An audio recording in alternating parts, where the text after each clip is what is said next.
ನಮಸ್ತೆ. ಹಂಸ natural form ಹಾಗೂ ಕಾಮಧೇನು ಗೋಶಾಲೆ ಬಳ್ಳಾರಿ ಜಿಲ್ಲಾ ಸಿರಿವಾರ ಗ್ರಾಮದಲ್ಲಿ ನಾವು ಬಾಳೆ ಬೆಳೆದಿದ್ದೀವಿ.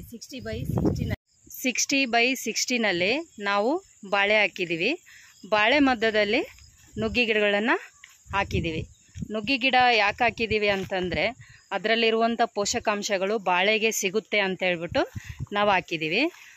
ಹಾಕಿದ ನಂತರ ನಾವು ಇರೋದು ಇಲ್ಲಿ ಓಪನ್ ಪ್ಲೇಸಲ್ಲಿ ನೋಡಿ, ಇಷ್ಟೊಂದು ಓಪನ್ ಪ್ಲೇಸ್ ಇದೆ. ಸೊ ಹಂಗಾಗಿ ಅಲ್ಲಿ 60x60 ಹಾಕಿದ್ರೆ ಏನಾಗಿದ್ದದ ಅಂತಂದರೆ ಗಾಳಿ ಜಗ್ಗಿ ಬಂದು ಆ ಗಾಳಿಗೆ ಬಾಳೆಗಳೆಲ್ಲ ಬೀಳ್ತಾ ಇತ್ತು.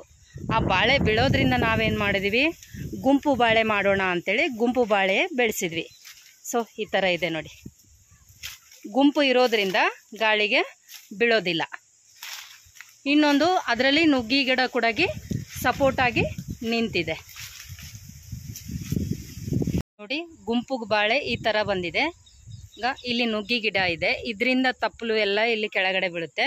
ನಾವು ಬಾಳೆಗೆ ಕೊಡುವಂಥದ್ದೇನು ಕೊಟ್ಟಿಗೆ ಗೊಬ್ಬರ, ಒಂದು ನೀರು, ಇಲ್ಲಿಂದ ಬೀಳುವಂಥ ನುಗ್ಗೆ ತಪ್ಪಲು ಮತ್ತು ನುಗ್ಗಿಕಾಯಿ ಆಗಿರ್ಬೋದು ಅಷ್ಟೇ ನಾವು ಇದಕ್ಕೆ ಕೊಡ್ತಾ ಇರೋದು. ಇನ್ನೊಂದು ಜೀವಾಮೃತ ಒಂದು ಕೊಡ್ತೀವಿ.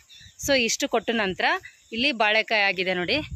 ಸೊ ನಾವು ಇದನ್ನು ಹಣ್ಣು ಮಾಡೋದಂತಂದರೆ ಎಲ್ಲರೂ ಅರ್ದು ಅದಕ್ಕೆ ಪೌಡ್ರು ಕಲಸಿ ಕೆಮಿಕಲ್ ಕಲಸಿ ಹಣ್ಣು ಮಾಡ್ತಾರಲ್ಲ, ನಾವು ಆ ಥರ ಮಾಡಲ್ಲ.